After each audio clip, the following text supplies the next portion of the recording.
Welcome back to my channel. Please go ahead and subscribe, you won't regret it. I'm going to show you how to install easy crochet braids, crochet box braids, crochet twist. Today we're going to do crochet passion twist. Let's get to the video. This is the before. I've already washed her hair, shampoo and conditioning. As you can see, it's dry. And this is what the hair look like on the front. It does need some TLC, but I'm going to fix that. My goal is to cover the front so you don't really see all that empty space. And this is the braid pattern that I end up going with.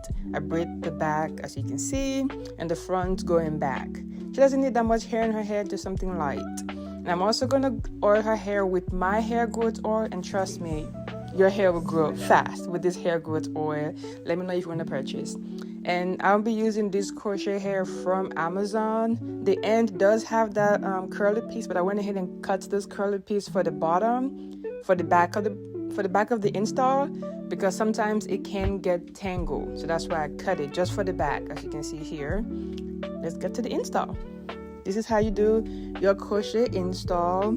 You just attach the hair to the pin. You will pull it just like so. You attach the hair to the pin, pull it and pull. So just like you see here. It's a very easy process, but I'm gonna play music and just keep watching how to do the install. And don't forget to follow me, subscribe. See you in my next video.